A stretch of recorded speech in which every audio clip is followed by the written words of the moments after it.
nkwaniriza nate olunaku olwaleero webale nnyo webale ddala yonna gy'osinzira okubeera ng'otulaba agenda okwebaka mu kiro ky'olwaleero nkubuuzaako nti good night so nno nga gwe eyakazuukuka nkugamba good morning ate gwe asiibye emisana nkwebaza kubeera nga oli ku mukutu guno webale nnyo webale ddala nze Sonko Haruna Badru nsonga za busiraamu ze tubeerako wano nga tuwayaamu twogeramu wano ebintu obiraba otya sayidi eyo shekhe bwayogera kino n'okibuuza ku shekhe wo ofunamu ki kale gwe atalina shekhe naawe osobola okubeera nga weesalirawo noga nti naye wano shekhe alabika yawabyemu shekhe bw'avaayo n'agamba nti munnange wategese enkudi n'otegeka ekivvulu ekifaanana bwe kiti gwe oli yaddeko okusinga ono ategese abakyala abagenda okwambala hijabu ez'obusiraamu bambale shaliya zaabwe n'obukaaya bwabwe bajje bababuulire biki bye tulina okubeera nga tukola okweyisa mu nsi eno gw'oli mubi nnyo ate obitegeera otya nako olwaleero ndina omukugu profesa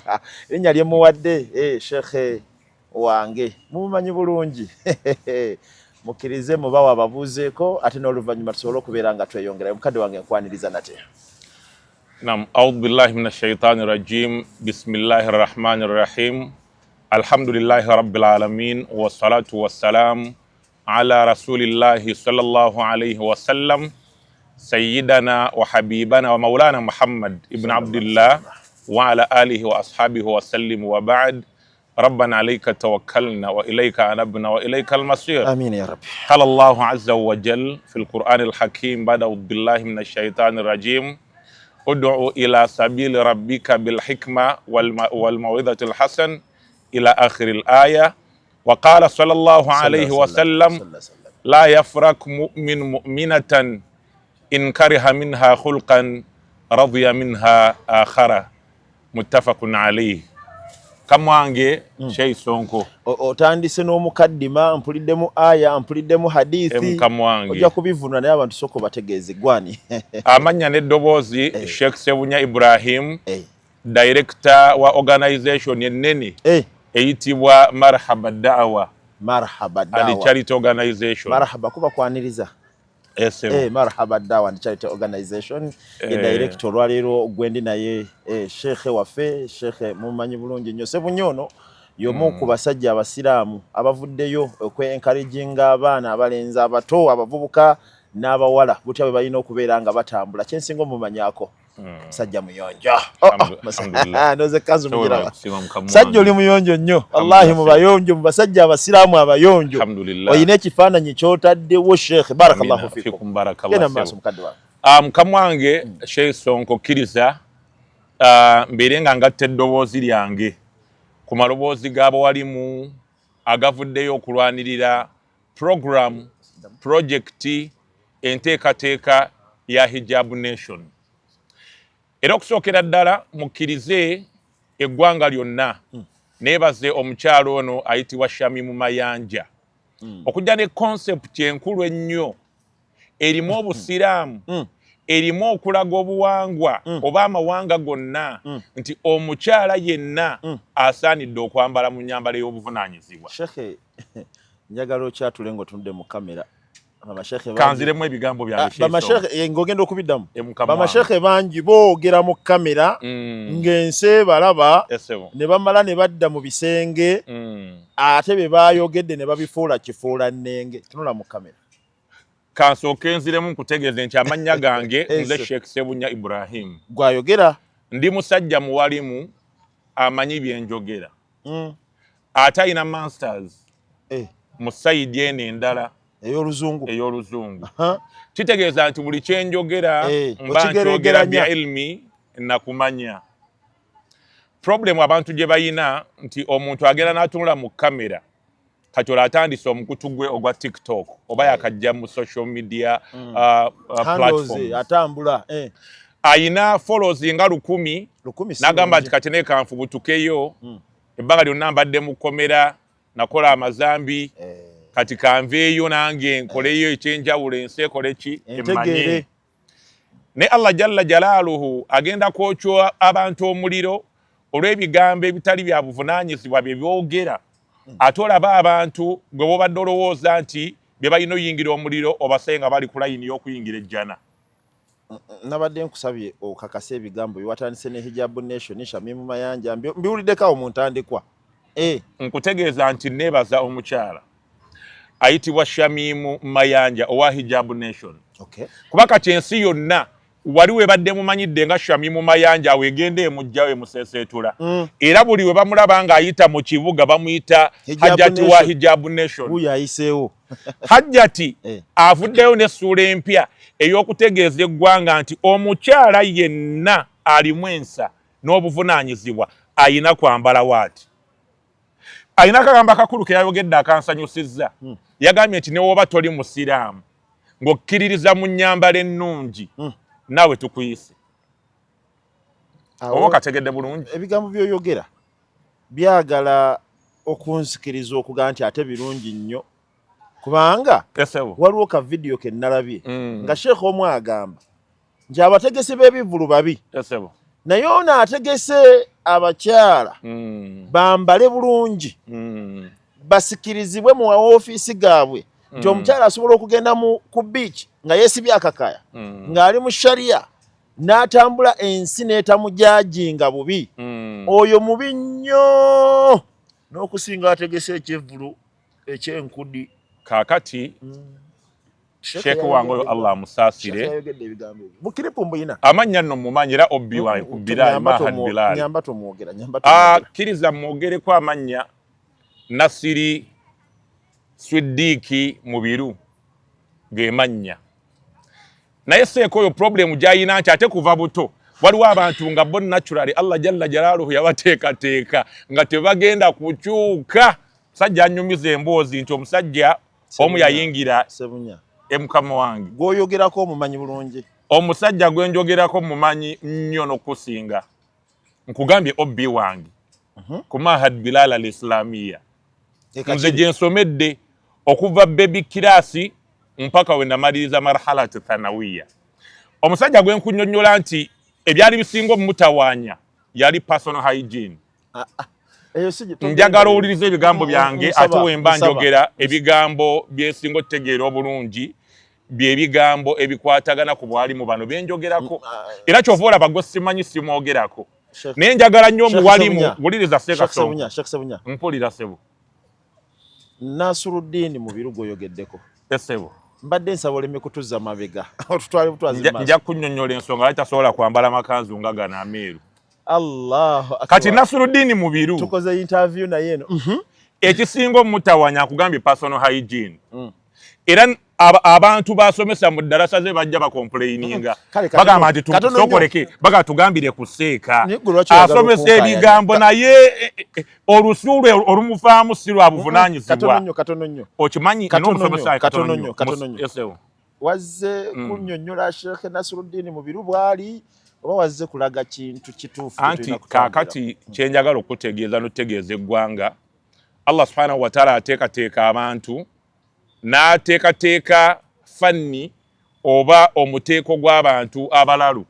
Naye nga buli mulalu ayina level gy'alimu ey'eddalu. Era omusajja wange omu ku basomesa bange yansomesa science yaŋŋamba nti omuntu wayitirira obukyafu afuna problem ku bwongo. Kati Seeka Nasuru bwe problem gy'ayina ya bukyafu. Era njagala kutandika kuteekateeka bawalimu abafaanagana ng'omuwalimu oyo basooke beekoleko personal hygiene nga tebannayogera mu bantu. Era Nabbi sallallahu alaihi wasallam wuliriza mukama wange ne woogisazaamu ne tukoma wano tewali taabu. Tonyiiga. Naye njagala abawalimu abalinga ekirenze ekyo babeere nga beddako. Problem abantu gye balina. Kozesa erinnya lya Sheikh. Njagala okuva n'olwaleero mukulu Nasiri Sheikh Nasiri koze ddala bamuyitaani Nasiri Diini Mubiru abeere nga yeddako. Tosobola kuva eri n'ogamba nti omukyala ategese concept ey'obusiraamu nti yategese kimansulo. Abategese ekimansulo balungi nnyo okusinga omuntu ategese hijabu. ekikolwa eky'eddiini ku mulembe gwa Nabbi Muhammad sallallahu alaihi wasallam yakizeemu n'emirundi egiwerako obuzibu obwo ebisajja bwe tebisomye eddiini sheikh bwe tuba tusoma Qur'an tulina kye tuyita nasikh wal mansukh bino tobimanyi wuliriza sonko gwe toli muwalimu waliwo kye tuyita nasikh wal mansukh wuliriza listen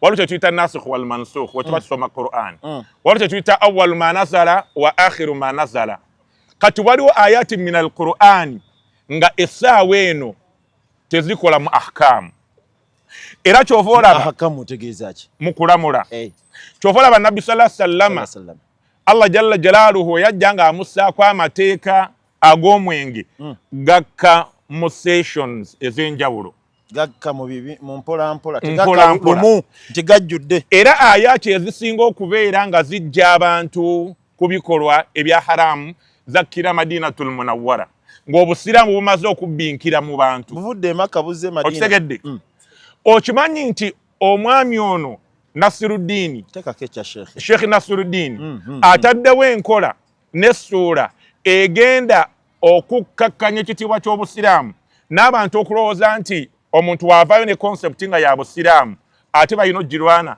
kankujjukiza olunaku lumu waliwo omuwala ayitibwa Zahara Toto namulabako mu kamera ng'avumirira omukyalo ono avuddeyo ne programu ya Hijab Nation era bw'atambula nnyo timukakaaya naye ng'ensonga lwaki amuvumirira ke kakaaya kayambala n'okwolesa ekifaananyi ky'obusiraamu sijjukirako kirenzi kino kuvaayo sooka owulirize ssebo simujjukirako kuvaayo ng'awolereza omukyala gwe bakkakkanya olw'okwambala akakaaya naye nsaba okozesa ekigambo kya sheekh nsaba onzijukizeemu olina kwe womujjukira nga yavaayo n'awolereza omukyala ayambala mu nnyambala ey'obusiraamu nga bamukkakkanya olw'okwambala akakaaya ke n'atalaga nviirize olw'okwambala hijaabu ye n'atayambala mini oyinayo omuwalimu yenna gw'omanyi ku bawalimu abo abayaayeyayi abavuddeyo essaawa eno okulwana nanti wuliriza sheikh omulembe gwa Nabbi Muhammad sallallahu alaihi wasallam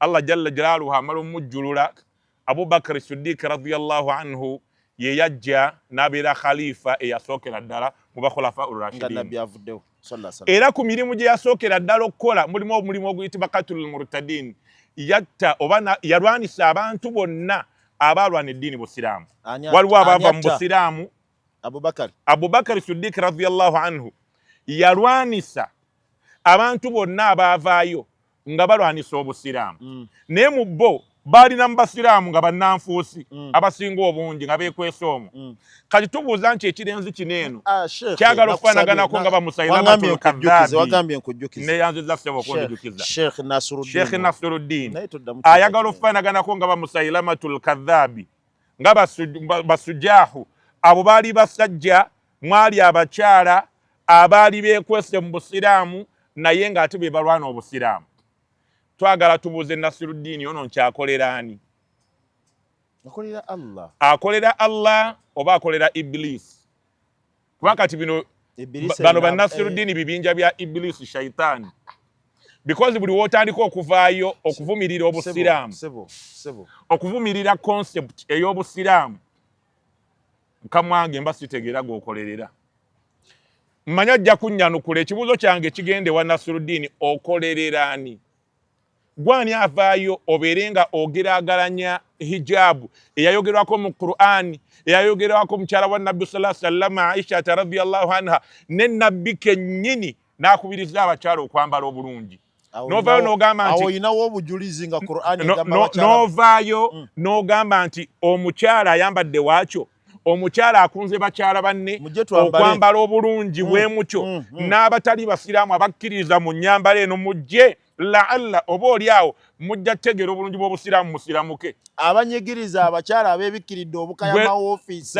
mujje tubabuulire saagala seeka andowoozese nti ye mu kifo ky'okujja mu Hijab Nation agendako mu kimansulo naye yagambye nti babi naye ate bano babi nnyo kitegeeza seeka ye okujja mu Hijab Nation ye ali wiringa ogenda mu kimansulo kubanga alaba kino kifu nnyo okusinga ekimansulo teyabyogedde mukama wange Sheikh yagambye Sheikh Nasiruddin mubiru nti omuntu yenna ekyo yakizeemu awagira Hijab Nation mubi nnyo okusinga omuntu ateeseteese ekimansulo seekayagala tugamba nti yo okujja mu Hijab Nation si kimansulo seeka n'ekimansulo akyogeddeko ayagala tugamba seeka oyo nti yo okujja mu Hijab Nation agenda mu kimansulo simanyi oba ontegera kyenkubuuza kyetaaga buuza ye seeka Nasiruddin gwe ssebo mukama wange seeka nga ow'ekirevu ayina problem ne personal hygiene oyagala tutegeeza nti gwe okugenda mu Hijab Nation osalawo n'ogenda mu kimansulo era bakusomako nga balabye nnyo kale atulaba munange njagala okwebaza emirimu gy'okola n'okubeera ng'osobola okugula data n'osobola okubeera ng'osubscribinga n'osharinga tugamba nti tambuza obujulizi buno oba oli awo butuuke ku oyo alina okubufuna ategeere kiki ekituufu Sheikh gwendi naye wano Sheikh Sebunya ngenda mwongerako erinnya Kawandula bigambo Sheikh ebigambo bino naye byokusanga oli mugumu nnyo ku Sheikh munnaate bamasheikh ne bamasheikh lwaki mwerumba kati waliwo kaida usulia egamba nti aljahlu ala shay'i la yadullu ala adami wujudihi obutamanya nsonga tekitegeeza nti teriiyo ontegeera bulungi osobola okuba nga ekintu tokimanyi naye nga okubaayo kwakyo gyekuli kati njagala Seeka Nasiruddin n'abamufaanana batuule wansi basome obusiraamu babutegeere ate bongere okubeera nga bakonsaltinga abalimu baabwe ababasomesa kuba otuulira abalimu abamusomesa bafaanaganako n'abaffe naye twebuuza ate nafunye amawulire nti n'okusoma kwe kyekyali kisajja kigezi kyali kisirusiru eyogendayo lwaki buliriza ssebo waliwo etwatuuka ne twawukana mu byensoma ne yeeyongerawo gye yagenda nange ne ngenda gye nalaga naye bakutegeeza nti ne gye yajja asaba emirimu nga tebakikkiriza waliwo omuwalimu yakiwolereza naga nti kiseeka mu kiwa omulimu enkyakya eyitiridde kaakati mu mbeera efaanaganako weekyo ssebo mukama wange ali omu ku bawalimu ate abakkakkanya omuwalimu oli yamusabira omulimu sajja omu omugezi yagamba nti abantu basatu obyerabiranga n'omu ku bo yagamba nti rajulun anjaka min ashidda wuliriza kano ke kasembayo ssebo kuddiza omuzindaalo yagamba nti rajulun anjaka min ashidda omuntu eyakutaasa n'ova mu kizibu kye walimu Sheikh yali tayina mulimu Sheikh yali ng'embeera ye la hawla lahu wala quwwa nga talina kyasobola kwekolera seeka nkugambye ssebo ndi musajja amanyi byenjogera ate sikozesa bitamiiza obijjawo ebyo byoyogera omuntu yenna kati kankubuulire wakeera ku makya nayogera ebigambo ng'ebyomusajja oyo tutandika okwagala okukolagana n'abasajja b'ebutabika tusooke tukikwate tukitwale ebutabika bamunoonyereza omutoogo tumanye mulimu problemu kijinni ki era katugenda nnoonyayo erinnya ly'ejjinni tulituuma omusajja oyo kubanga alabika oli musiraamu oli sheikh otuula ku kituuti n'oli atuula ku kituuti kakati nsaba muwaŋŋana ebitiibwa amawulire genkuwa nkikuddiramu kino oyinza okuba tewanfunye bulungi Abubakar Siddiq radiyallahu anhu we yajja mu bantu be yalwanisa mwalimu abannanfuusi ate nga abannanfuusi baali mu basiraamu bennyini era wakati mu kubalwanisa n'amannya yagaatulanga era tuba tusoma siyara oba taarikhi l'Islam abo bonna bamusailamatul kadhabi n'abalala boogerwako lwaki amannya gabwe tegaasirikibwa boogerwako olw'okuba twagala tujja ekifaananyi nti omuntu ayina embala efaanaganako neya Nasiruddin mumuteeko question mark ekibuuzo kyange nkikuddiramu bwe baavaayo mukama wange mbuuza gwe ate naye njagala kimuyambe ayongere okuggula obwongo bwe baavaayo ne batandika okukkakkanya omukyalo ono eyazze ne concept ya Hijab Nation omuwala ayitibwa Zahara Toto ng'amuvumirira olw'akakaaya ke ke yali ayambadde. Zahara yali musiraamu ate anti beebeera Ibilisi ezo mikwano gya Ibilisi wuliriza ssebo bwe baavaayo ne batandika okukkakkanya omukyalo oyo olw'ennyambala ye ey'obusiraamu saalabako Nasiruddin lwavaayo n'atandika okubeera nga awolereza ennyambala y'obusiraamu. Ekyo kituufu kyo wabayo akatambi konna akavaayo okuwolereza omukyalo ono nga bamuvumye Allah jalla jalaaluhu atugamba nti intansurullahi yansurukum wa yuthabbit aqdamakum mutaase eddiini yange bwe munaataasa eddiini ya Allah oba munaataasa Allah amakulu eddiini ya Allah Allah najja bataasa ate abagumye ababeerera mu kiseera ekyobuzibu amaze budde ekyomusajja ono ng'alwanirira eddiini y'obusiraamu problemu gy'ayina ebbanga lyonna lye mmaze nga mulaba abadde akkakkanya busiraamu omuntu yenna omuntu wajja ne project nga ya busiraamu ebutwala mu maaso ng'atandika obbukuba sheekh kyova olaba kiganja okufuna ku ssente kiganja okugaggawala kati abantu ab'ekiwulo tebasobola kufuna ssente seeka wange nabbi sallallahu sallama yakolera busiraamu si ssente yatugamba nti omuntu yenna obanga osaba Allah gamba rabbana atina fi dunya hasana wa fil akhirati hasana tandikira ku duniya okusaba ebirungi edduniya bwekusala ne akhira etera okubeera enzibu kati nasulu diini kyo edduniya engeri gyemusaza olw'ebikolwa bye nejja naye Mungu eyinza okubeera enzibu gyali. Njagala kubuuza ogenda kubayo mu Hijab Nation? Mukama nkutegeeza ebigambo bino. Tunula. Mu Hijab Nation ndi omu ku bagenda okuteekateeka n'obutebe era nga tukunga buli muntu yenna kyova olabanga abaagala marhaba dawa and charity organization buli mukyala yenna akkiririza mu nnyambala ennungi buli musajja yenna ayisibwa obubi nga mukyala bwamusanze mu kkubo ng'ayambadde kamini kubiriza mukyalawo n'abaana bo bajje mu Hijab Nation. Kyova olabanga ngenda kuddako katono nnyo ku saidi ya Sheikh Nasruddin Mubiru. Ku levo yo ogambye ogenda kutegeka butebe yabayise ba Sheikh Pirao Seka Juisi kati gwe ku levo yo mu buyonjo bo ate obeere kubategeka obutebe anti kati kankubuulire era ekyo ekizibu abasiraamu naddala abalimu baffe bafunye kinene nnyo buli woyagala okubeera nga otandika okwetwalira ku levo gy'otaliko nze kugambye nina masters yaleeta empapula zaziraga eggwanga ekyo tekyetaagisa kati ngezaako okulaga nti nze kirasi yange ate si yaabo oba kitegera kyemugamba oli mulala nnyo anti ffe twasirika ebbanga era eno si mbala yange era abamanyi bagenda nakwewuunya ne tutegeeza abasajja nga bano nti ebigambo tulina bingi ebyokubaanukula ebbanga lyenkulabidde sikuwulirangako ng'omuntu omuvodde omwanukudde naye leero kiki omuntu yenna agenda okuvaayo akkakkanya eddiini y'obusiraamu tetugenda mmuttira ku liiso mbaddiramu bamaseeka seeka yenna ne oba wakava hadhara al-mauti otegeeza ki sebo kifu nayo basomerayo obusiraamu ne oba wakava Madiina ne oba wakava Kuwait ne oba wakava Makka naye ng'okkakkanya obusiraamu tetugenda kukwatibwa nsonyi kayibalawo kano akalenzi bakayita handhara wazze kulumba buli omu waliwo akalenzi bakayita handhara anti kalumbye seeka wange handhara ye yabadde agezaako okuvuma Sheikh Bukhari era nakakozeeko research ne baŋŋamba nti kitaawe musajja ategeera nnyo Mungu we Sheikh Ibrahim Kizito bagenza omuŋŋamba nga mumanyi Sheikh Ibrahim Kizito ye taata wa kakalenzi ne kakati mbadde nsaba ne kati buliza information eno nkulu era nsaba bazadde b'omwana oyo bamuyambe bamuteeketeeke ategeere obusiraamu nga bakadde bwe babutegeera ate bino tebyewuunyisa kubanga baana ba Nuhu alayhi salatu wassalamu mwalimu omwana wa Nuhu atategeera Allah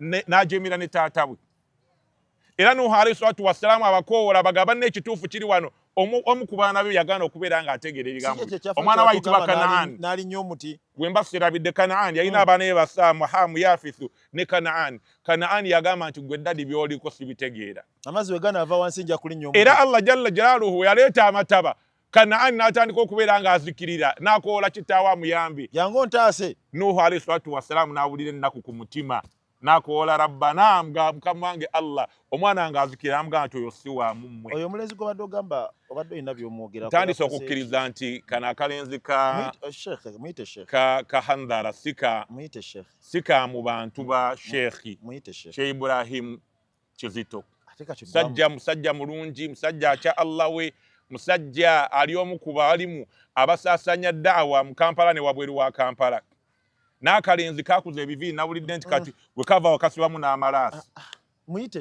obulamu bwagaana bwatagala awo e Dubai ne kagenda eddeyira kayiya obulamu kasuula ebisente ebyaki abasajja babamanyi Sheikh abaana bayiya business e Kampala wano kuliriza Seeka wano Sheikh ya Hijabu Nation yagenda kwandika abaana bamanya abawali mu Seeka kati ekyo wakijjawo anti abavubuka banyumya tomanyi abavubuka kati batandika emirimu gino egyogenda Deira Dubai batwala emmere ne bakomawo n'emigugu kati babusanga obulenzi obulina ekirindi busuula ebinusu ne ssente buteeka wale kyeno mu bigundi kakwana abwalo kamala obukamazawo Deira kateeka ebipapula mu wallet byoyogera owavaayo akusuuwinga onaayimirira mu kagulino nkugamba ebigambo bino omulenzi oyo si musajja wa buvunaanyizibwa ani oyo Handara kati omusajja w'obuvunaanyizibwa ng'oli muwalimu osobola okuza enviiri ezo ayinza okuba wasala kaafuna ekizibu osobola okuza enviiri ezo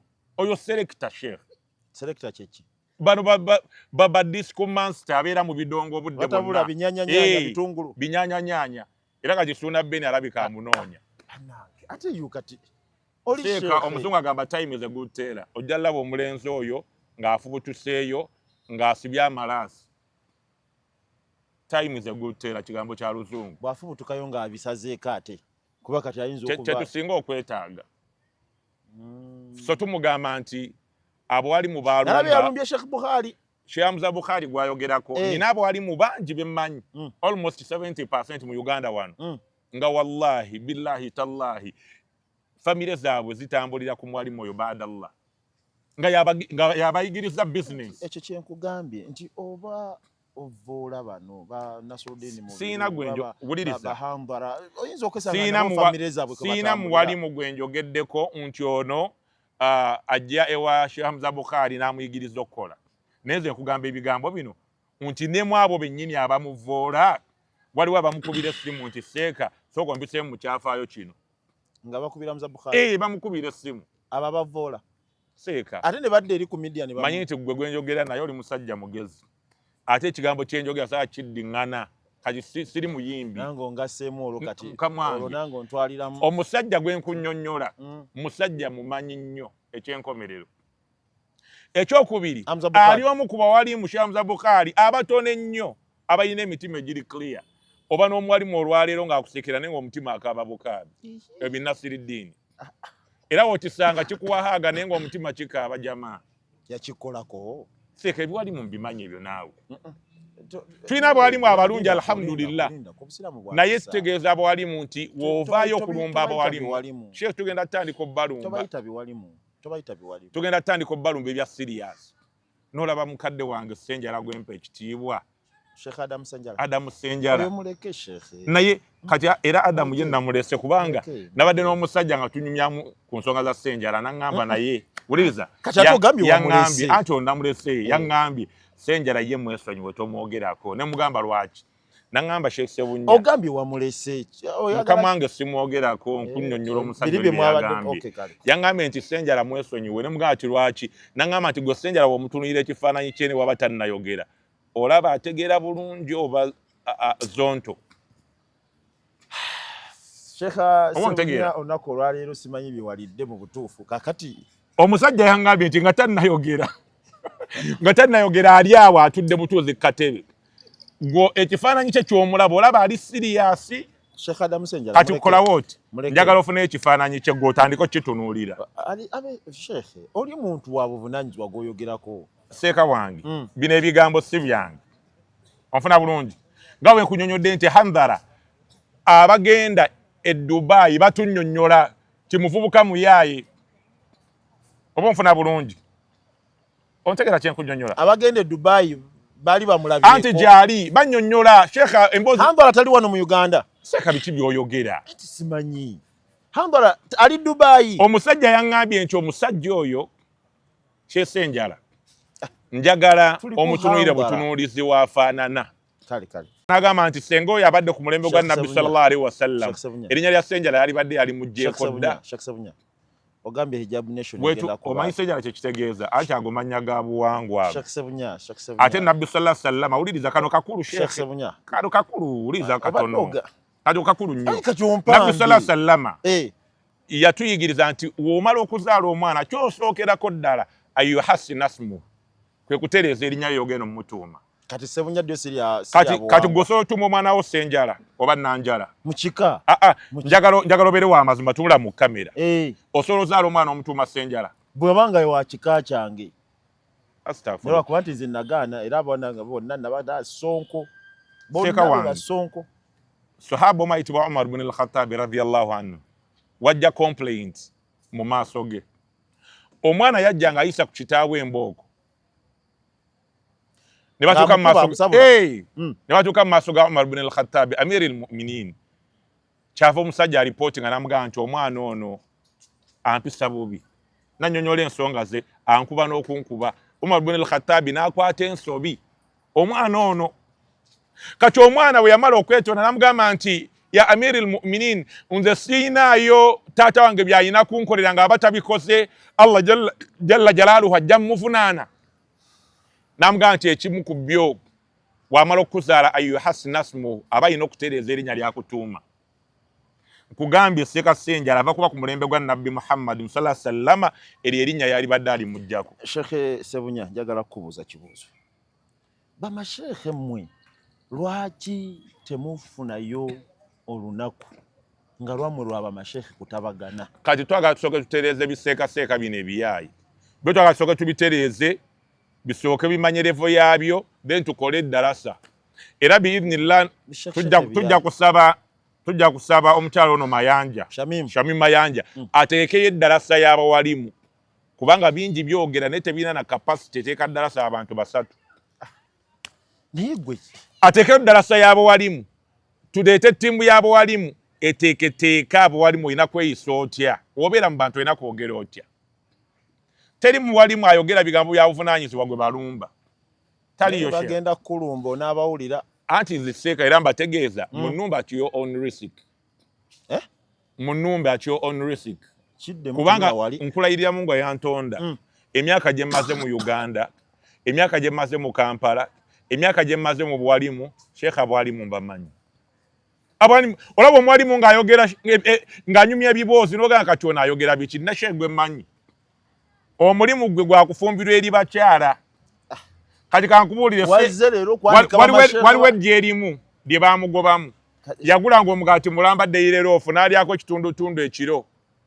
ku makya n'alya balance nga taleseza akameeza kyala n'agamba atava ku mulungi oyo n'amugoba kati alina obufumbo obulala bwalimu n'ojja muwulira ng'avuddeyo abuukidde omuntu azze ne concept ey'obusiraamu ey'okubeera ng'akoola abantu bategeere Allah ne Nabbi Muhammad sallallahu alaihi wasallam so tubategeeza abwalimu baffe mumanye bwe muyina okubeera nga mukoma ekyokuvuma kino abantu kino Nabbi yakyogerako ki anti kati Sheikh abalimu baneeno okusookera ddala tewali gwe tuvumye waliwo gw'owulidde nga nvuma bayise bisheekhe anti njagala okutegeeza ebigambo bino omuntu waba mulalu waliwo elements z'olabirako waliwo signs z'olabirako omuntu kyalabika yeetaagisa omutwala ebutabika era omusujja egukwata nga malaria waliwo signs z'owulira olubuto olukuluma omutwe gujja otandika okutuyana kati waliwo omuddu gw'olaba n'ogamba nti kati Nasruddin ateekeddwa okuba majnun ne levo ye yeddalu n'ogamba nti kati kansooke ndinoonyereze agwa mu levo ki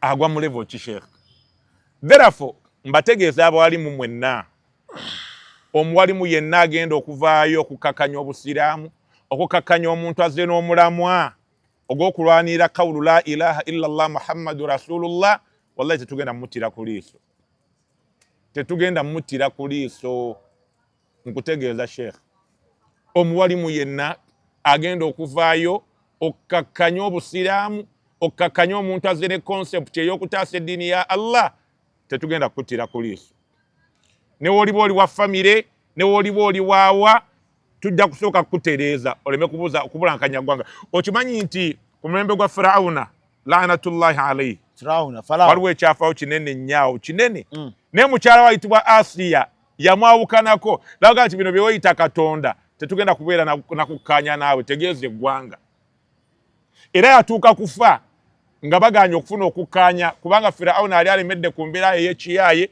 nga ne Asiya akoola Allah amugamba nti rabbi ibni li indaka baitan fil janna wanajjini min firauna wa amalihi wanajjini min alqawmi zalimin.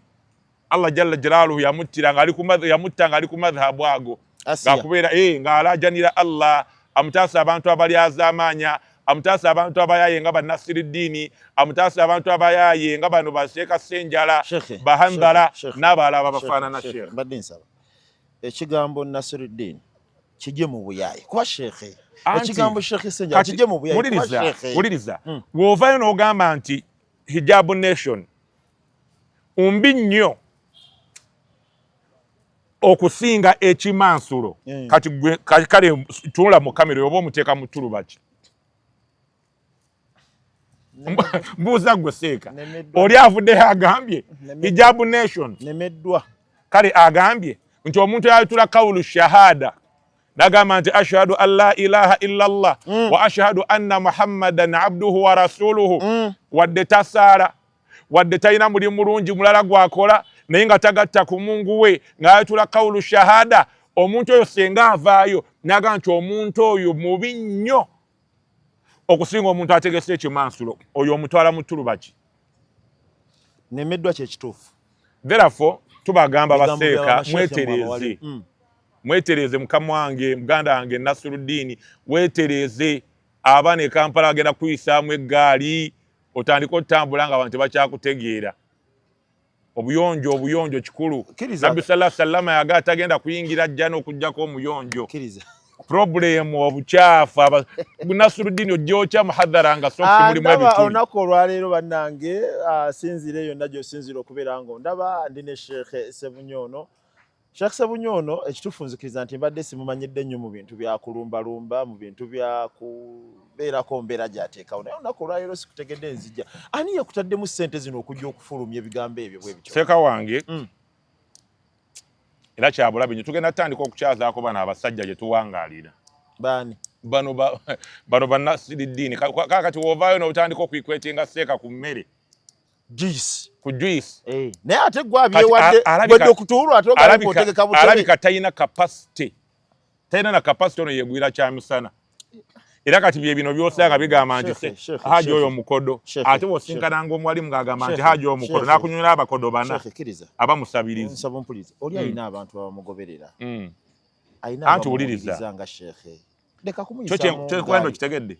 W'osinkananga omwalimu yenna aga nti Bahaji abo bana bataano bakodo ng'omanya nti Seeka oyo musabirizi.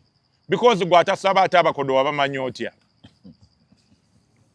Gwatasaba abakodo oba bamanyi otya ssebo. Kale n'olw'ensonga eyo muganda wange Nasiri kubira Kasimu insha Allah nkutwala olye ku mmere ennungi. Va mu malala va mu matanta tuulo kakkane. Tegeera Mungu wo obulamu bw'ensi saa yonna Allah akutwala. Abasajja baali bangi Sheikh abayina amalala. Kyetabaala kawuli ebigambo byayogera. Abasajja baali bangi abayina amalala abayina effujjo okusinga abo abasajja. Naye omusajja omu ayitibwa Shetabaraka rahimahullah yagamba tarahum fi baraqiha furad. Abantu abo abayina effujjo ku busiraamu abayina amalala tubalaba nga bali mu mpompogoma za Kabbuli nga buli omu aliyo yekka. Sumuutu nga basirikiridde. Hal tunadihim bisawt osobola obbakoowola n'amaloboozi go. Obayitako awo jamaani nga ne obafukako omusulo teri ayinza kwatula kigambo. Naye nga bali mu masaa'iril Kabbuli mu bibuuzo bya Kabbuli. Ebintu ebyo mbiwulidde naye kye njagala okubuuza gwe Sheikh. Mmwe mulowooza temugenda kuliyetingawo buli Sheikh n'ekibinja kye? Entalo z'abamashekhe mu ddiini nga zeeyongedde. Mwe bamashekhe mmwe temugenda kutuuka kuwabya abantu mmwe. Entalo nga nnyingi. Kaakati Nabbi sallallahu alaihi wasallam agamba nti innal haramu bayyin. Haramu yeeyoleka bulungi. Wal halali bayyin. Oli ku Hijab Nation kuba bo bagamba haramu. Ne halali alabika bulungi. Yeeyoleka. Ekikolo ekiri haramu kiri point blank okirabirawo Seeka. Era n'ekikolwa ekiri halali okiraba okunfuna bulungi. Teriyo muntu agenda kufuna buzibu mu nsi muno nga muntu alemedde ku bwonoonefu. Anti bashekhe bagamba nti kino. Anti kati ati bano baseka be bayaye be bononefu ati buliriza seeka bw'okimanyi nti bavudde etteeka lya Mungu mu Qur'ani eriruwa eryokuvayo n'ogamba nti eno hijabu nation ogikwetinga ku kimansulo kiyingira mu bwongo obwo naye omusajja kyayogedde wallahi nakigasigase nga tekinawe kijja n'ogamba nti abateeka ebivvulu omuli walajo omuli omwenge kibbo kalekaleko yagambye wadde babi naye ate bano babi nnyo ng'asinziira mu tteeka ki anti batugamba baasoma nnyo tubwe etteeka toyogera biboozi tuwano tetwogedde biboozi tutwaga ojje na biboozi twagala osome aya olaga obubi bwabwe ne hadith zino si sitole osobola okumutufunirako nojjako naye wano ku pano wano tetunyumyamu ono si jipiri ne Rabbongo ssebo tetulimu obwo obutabwe mwasomanga gwe simbuliza ojjawa baseline kosinzira ogamba nti enteekateeka egenda mu maaso omwezi ogujja eya hijabu ntimbi nnyo 31 ogw'omunaana ntimbi nnyo okusinga omuntu damu ekibuuzo bamashekhe mugenda kwawula obusiraamu lwaki mwekuba nkuwa amawulire ate bino nabyogedde dda era mbikuddiramu abantu abatawanya obusiraamu tebatandise mulembe guno ne buli we bajjangayo emitwe nabbi sallallahu alaihi wasallam yabalwanisanga era yensonga lwaki obusiraamu bukyali faamu paka n'olwaleero buli yajjangayo omutwe buli eyajjangayo omutwe okukkakkanya obusiraamu nabbi sallallahu alaihi wasallam yamulwanisanga kubulidde abasajja baali b'amaanyi naawe n'abakyala bafalaawo baali b'amaanyi ate abo bajja kabula majii muhammadin sallallahu alaihi wasallam ne kunyonyola bano bamusailama abaaliwo baada wafaatu rasulillah sallallahu alaihi wasallam ng'amaze okufa nabbi Abubakar Siddiq n'akwata obukulembeze alaba abatandise okunanagira okwogeza ebirimi Banasiruddin n'avaayo n'abalwanisa therefore fene tunaba tuvudde mu dduniya era abo bagenda walibeerawo ttiimu egenda okulwanisa abakkakkanya obusiraamu oba ontegedde ne bwe ndiba nvudde mu dduniya n'abasigadde abaagala obusiraamu nga muvudde mu nsi Allah jalla jalaaluhu agenda sigala ng'alwanirira eddiini ye Allah agamba atya inna nahnu nazzalna dhikra Allah agamba nti ffe abassa ekitabo kino Qur'an era ffe abagenda okukikuuma kubanga nabadde mbuuliriza biki ebigenda okubaayo ne baŋŋamba nti ku tebo kuliko ne Qur'an wagenda kubaayo Qur'an anaasobola okubeera ng'asomamu ng'osomamu ne mbuuliriza nti ekyekirala ekiriyo ne baŋŋamba nti n'okifo we bagenda okusaalira esswala nawo weewali nga nti okimanyi nti Qur'an kimu ku bintu by'otunulako obutunuzi n'ofuna empeera newasogisomye amiya kutunulako kati waliwo hadithi al-Qudus abantu bali ennaku ebaluma hadithi al-Qudus bigambo bya Allah jalla jalaaluhu ebitalabikira mu Qur'an yagamba ng'ayogera ku Qur'an yagamba nti man shaghalahu al-Qur'an an dhikri wa mas'ala a'taytuhu afdal ma uti sa'ilin bamashekhe ebyo byosoma babimanyi nabo yagamba Allah jalla jalaaluhu nti omuntu atwala obudde ng'ekimutawanya kusoma Qur'an nga waliwo omulala ali wali ekimutawanya kusaba Allah namunnyonnyola bizibu bye Allah yanukula ono ali mu kusoma Qur'an nga tannayanukula ono ali mu kubeera nga amunnyonnyola bizibu bye kuba ebizibu by'olina nti Mungu yabimanyi inna Allah indahu ilmu saa wa yanzilu al-ghayth yakomekereza agamba nti wama tadri nafsun madha taksibu ghada wama tadri nafsun bi ayi ardin tamut ekigenda okubeerawo enkya tokimanyi n'omwaka ogujja n'ebiribeerawo emyaka 2 Allah byonna yabimanyi inna Allah kataba maqadira al-khalaiqi qabla an yakhluqa samawati wal ard bi 50,000 sana Allah ateekateeka obulamu bw'abantu hijabu nation eno Allah agiteekateeka dda nga tannatonda nsi naggulu bino obunnyonnyola oluwalabu kati tebitegeera kigenda kujjera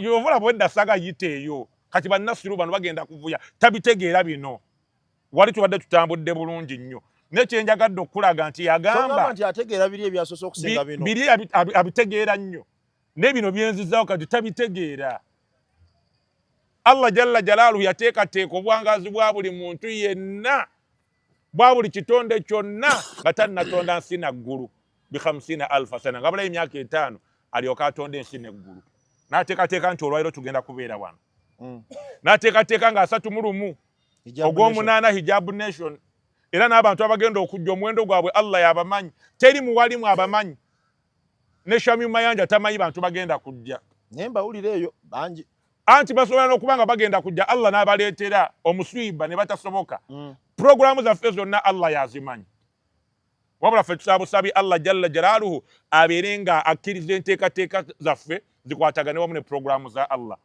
abdi turidu wa ana uridu wa ma takuna illa ma urid Allah agamba nti omuddu wange oyagala ate nange njagala ne tolina kyoyinza kutuukako okujjako nze kyemba njagadde ffe Allah tumwegayirira buli lunaku tuyimuka n'ekiro Allah ne tumusaba ne tumutendereza Allah ajja ku ggulu ery'omusanvu bigenda kati kuddawo bino bigambe ekiseka hadithi gye yasomye eri mu Sahih Bukhari muki newulira Allah subhanahu wa ta'ala yagamba Nabi sallallahu alaihi wasallam atugamba nti Allah jalla jalaaluhu akka ku ggulu ery'omusanvu mu kiro ekisembayo mu kimu ekyokusatu ekisembayo mu kiro saawa 9 awo n'akoowola baluwa abansaba mbaanukule kati nga bano bannasiruddini bayombye dda n'abantu bakooye bafuluuta nga Shamim Mayanja bali mu kwegayirira Allah ya rabbul alamina tukusaba Allah oblessinge hijab nation n'obusiramu bwe Uganda Mayanja akamwogere lumu naliko naye wallahi ine ekintu kye yakola kyankwatako ennyo tuyina essomero twali tugenzeeko eyo nasanga akaana nga bakagobye kali ku gate la hawla wala quwwata illa billah sallallahu abamalira abantu abo bayina ebintu ebakola wallahi nga Allah musimu gye bali akaana nga bakagobye fees nakabuza kiki nti bangobye sente mmeka tibwezi wallahi najjayo nasasula era n'amala n'agamba nti kale nga abantu batandika okunkuba nti ndi mukafiiri kino ekikolwa kya bukafiiri anti kati naye ng'omwana gwaweerera yali abuzaako bejjuzu nga 7 okumalako Qur'an gwaterayo fees ezo njagala ne kano abantu bakategeere bulungi enteekateeka eya hijab nation tekikwetagisa kubeera seeka ogitegeka tekikwetagisa kubeera sheka amalowoozi nga wulidde tutegeerera okimanyi baseeka bangi bagenda yingira omuliro ate abagoberezi baye bagende mu jjana sikimanyi ekyo ate basheekhe bayingire batyo Allah tatunuulira mibiri gyaffe na nyambala zaffe Allah atunuulira mitima gyaffe okimanyi nti omukyalo ono Mayanja Shamim okimanyi nti ava tegeka kivvulu kirala okimanyi ava tegeka comedy era sente yali sigadde azifuna obuli awo nosinga zagenda ofuna muno mu hijab nation naye Nabbi sallallahu alaihi wasallam yagamba la yafraku mu'min mu'minatan omukkiriza tabeera awo omusajja nga ali mu kukakkanya na kwata nsobi mumukkiriza munno omukyala obudde bonna ayogedde akagambo k'ensobi nenoonya Shamim we baamutwaliranga wali tiimu kakaaya nga siina sheekhe gwendaba okitegeera ate wano wagambira abakyala nti ate mwebikkirire ate bamasheekhe waliwo gurupu y'abamaseeka nga ba fault finders e Uganda wano otegeeza ki dokita nga bo bakwata nsobi buli muntu kyakola banoonyamu nsobi naye yagamba Nabbi sallallahu alaihi wasallam ebigambo byange ebisembayo yagamba la yafraku mu'min mu'minatan omukkiriza omusajja tabeera okwata nsobi mukkiriza munne omukyala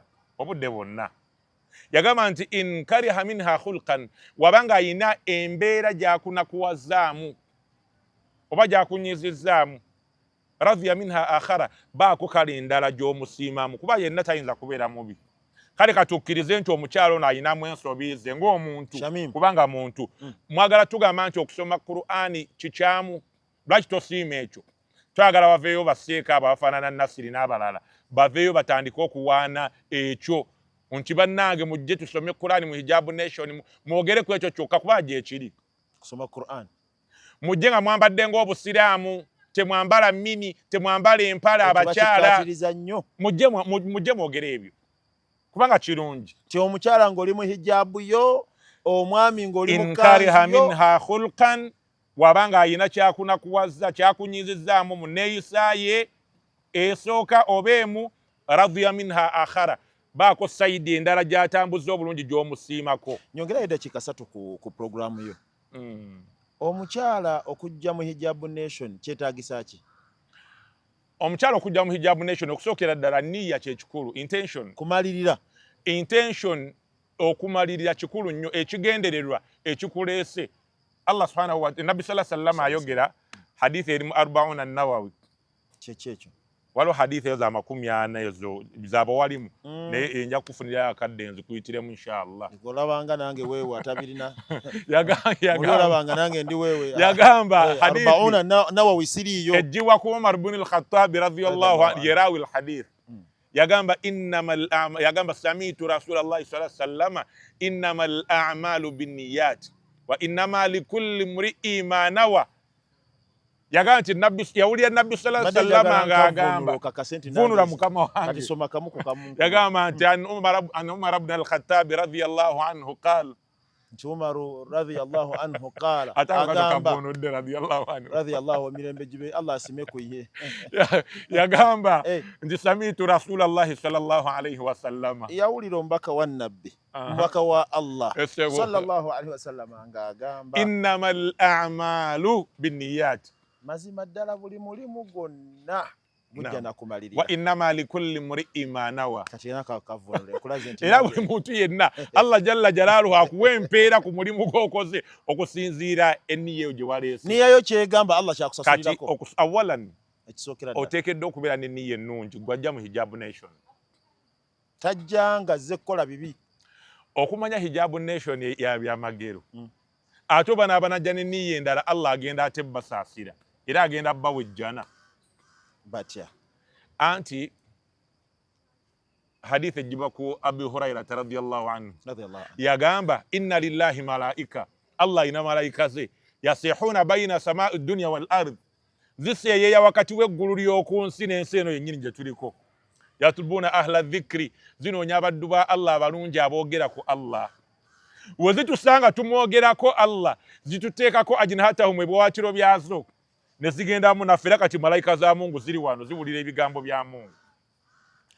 Naye Allah jalla jalaaluhu azibuuza mubasanze bakola ki? Tubasanze wahamidunaka wa majidunaka wa sabbihunaka wa yukabbirunak. Baga Allah gwe wa buyinza, Allah gwasinga, Allah gwagaggawaza, Allah gwe mugagga, Allah gwawonya ebizibu. Wamaliriza Allah n'ababuuza nti abaddu bange musanze ki kye baagala? Baagala obawejjana Allah, baagala obagaggawaze, baagala obawonye ebizibu, baagala obawonye endwadde. Allah bagamba nti bonna mbasonyiye era mbabonyeza ebizibu. Malayika emwe mugamba nti ya Rabbi wadde obasonye fihim fulani mulimu abaddu bo abasindikibwa bannasiri bo bazze kubega bajje balabe ki ekiri wano. Allah bagamba nti ahum julasa bibabezabeza abaddu bange abalungi ne bongeza akadde ak'okunjogerako obwangala n'omugagga nawe ofuuka mugagga. Allah agamba nti nabo mbasonyiye okuwangana abaddu bange abalungi abatambulira qawlu la ilaha illa Allah Muhammadu Rasulullah. Hijab Nation ntegeddemu nti munoonyaamu jjana. Munoonyaamu Allah kubasiima. Munoonyaamu Allah kutukuza nniya zammwe, mitima gyammwe. Bulungi nnyo. Naye ate ne baba n'ababasindise nga bambega nabo Allah agenda bawejjana. Nze Sonko Haruna Badru mbadde ne Sheikh Sebunya Hamza era Sebunya Ibrahim era nkakasa bulungi nti ebigambo bitegeddwa. Ina akasembayo? Akasembayo bagana nga ab'ebitiibwa mbakubiriza buli omu akolerere kinnya kye, buli omu kolerera kabbuliyo, buli omu kolerera jjanaayo. Ebigambo ebisembayo bya Imam Shafi rahimahullah rahmatan wasi' yagamba inna lillahi ibadan futana. Allah alina abaddu bamutegeera. Taraku dunya wa khafu alfitana, baava ku nsi ne baca n'ebikeme ebigirimu. Nadharu fiha, batunula mu nsi. Falamma alimu, we bamala okimanya annaha laysatil haywatana, teri mulamu yenna agenda funa kyapa kya nsi gibeerako bbanga lyonna. Jaaluha lujjata, bagifuula nga nnyanja ya buziba. Wattakhadhu salihal a'mali fiha sufna, ne bafuula emirimu gyabwe emirungi okubeera nga lyeryato erigenda okubayisa ku nnyanja eyitibwa edduniya. Buli omu kolerera kabbuliyo, va ku bigambo by'abeenoonyeza ebyabwe. Tujje mu Hijab Nation ng'ennaku z'omwezi 31 omwezi ogw'omunaana inshallah tabaraka wa taala. Tukyakuleetera abantu bangi aboogera ku nsonga eyo kwongera okutangaaza niyayo kikyegamba. Gwagitegedde yongera otegeere, atannategeera kiki ekyetaagisa okubeera nga gw'okitegeera.